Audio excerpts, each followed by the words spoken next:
So I'm going to share with you a movement practice, a mindful movement practice, because often when we try and sit, either the body feels uncomfortable or the mind just won't settle. So this is a way to get ourselves a little bit more grounded. You might like to use it before your sitting practice. You might like to just do this for a while if you find that sitting practice really difficult, and then maybe just start sitting for a minute or a few moments. I've got a pillow there. You might want a blanket or cushion or something underneath your head, just so that your neck feels really comfortable. And then let's start to feel our connection down to the ground. So we're literally going to let the earth hold us a little bit more fully. So you might like to close the eyes if that feels okay for you. And then notice where the body touches the ground. So as you're lying, legs can be bent or straight, whatever feels good in your body. Take your awareness to the back surfaces of the body and notice where there's touch, where there's connection. And you might also notice the places where there is no touch, where there's a space between the body and the ground.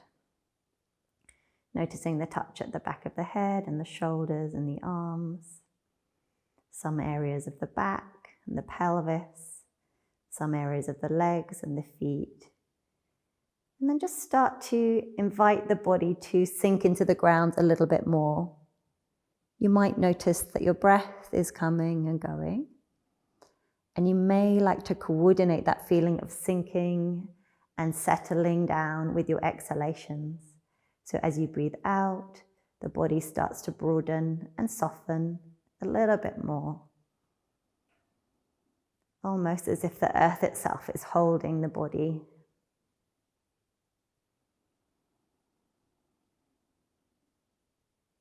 And then from here, we're going to bring some gentle movement in, partly to ease out the back and also the hips. So let's just tuck under the pelvis. So lift and replace. So for some of you, if the lower back tends to curve a lot, pulling a little bit more length this way, like you're trying to slide your bottom forward and make the waist long, can just put a bit more space through the lower back. And then having the left foot on the floor, we're going to pick up your right leg and just catch that knee, catch that shin.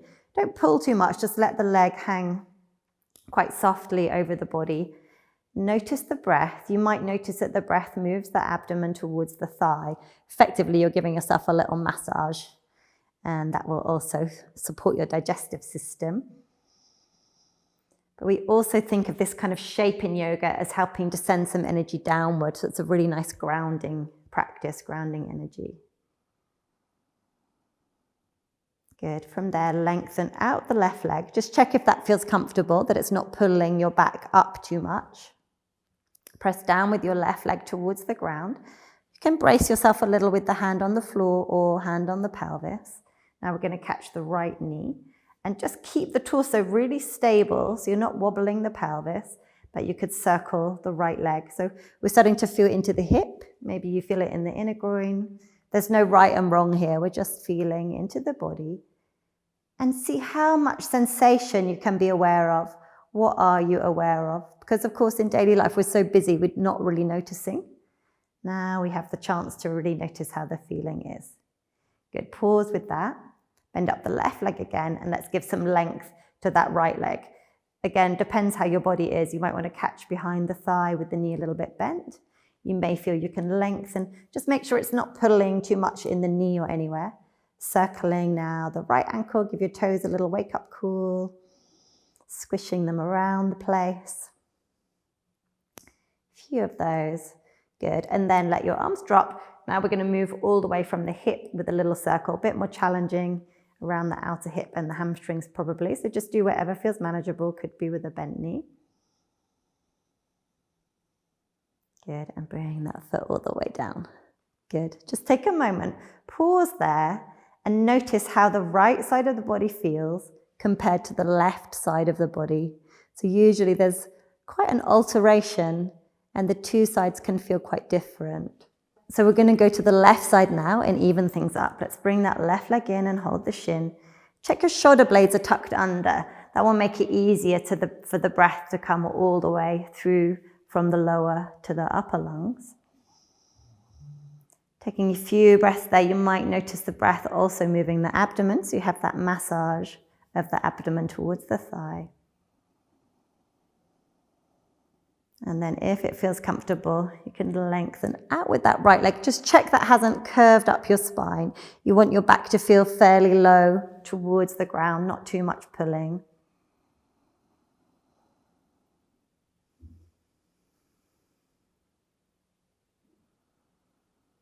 Good, and then we're going to circle out with this hip. So you may want this knee bent in again, or you can keep it long, and then we're going to circle around. Remember to keep the pelvis really stable, the abdomen really stable. That means that we're directing that action into the hip joint, freeing up the hip, and working efficiently, keeping the core really steady. Good, and then from here, right leg is going to bend up, so we can shoot that left leg high. Remember not to over push into the hamstrings. We're just feeling into the body, not forcing anything. Catch wherever feels good. Thigh, calf, whatever's good for you. Waking up through the ankle and through the toes. Your ankles might give a little song to you like mine do. Good. And then we're going to bring the movement all the way from the hip joint. So you're going to circle. Keep the abdomen drawn in so that your lower back feels really steady on the ground.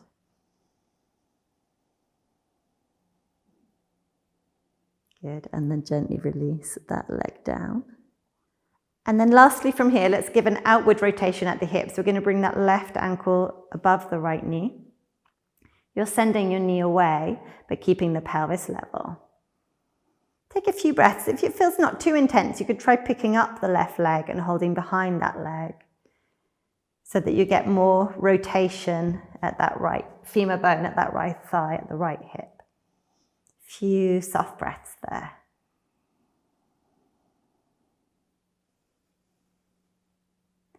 Good, and then gently releasing.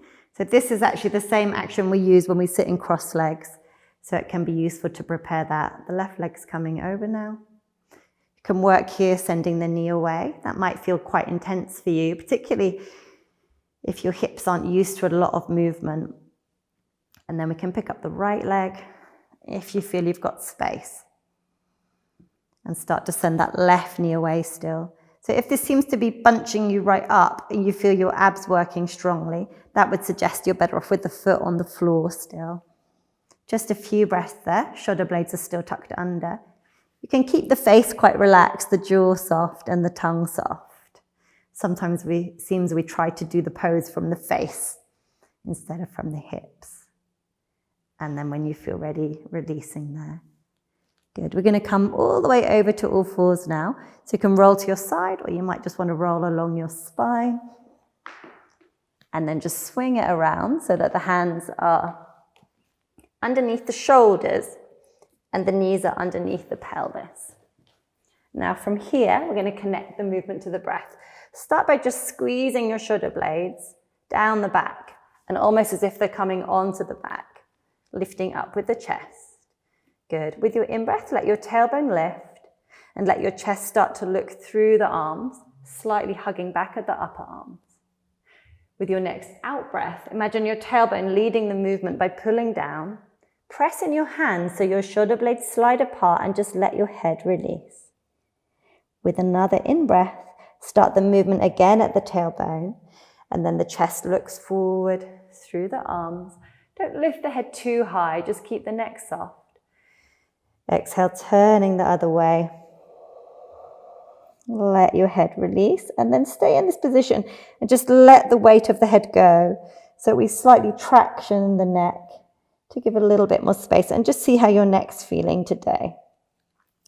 Inhaling, tailbone lifting, shoulder blades slide down, breastbone looks forward, forehead stays soft. Exhaling, pull down with the tail, push in your hands and let the head hang. Okay, just take a few more. At first, it can be really difficult to work out how to move with the breath. But over time, as you practice, you may start to feel almost as if the breath comes along and moves the body in this wave-like shape. Inhaling with the chest coming forward and the shoulder blades sliding down. Exhaling with the abdomen hugging up and the shoulder blades sliding apart. Good. Come to a flat back position. Really steady here. And then we're just going to let the heels and the hips come together. So you're sinking the hips down. We're going to take a moment to rest. If this all kneeling doesn't work for you, roll onto your back and you can hug your knees in there. Otherwise, just take a moment here in child pose. You may want a blanket or cushion or something under your head. You may want to be hugging in like this. It's essentially the same shape, just upside down if your knees are sore. Whichever position you choose, notice the back body and have a sense for a moment of the breath opening and spreading around the back of the lungs, the back of the ribs. Don't worry if you can't exactly feel that. Just imagine the back lungs filling with breath. Good. And then when you're ready, just gently coming up from there, you may like to come to one of your sitting practices or just carry on with your day.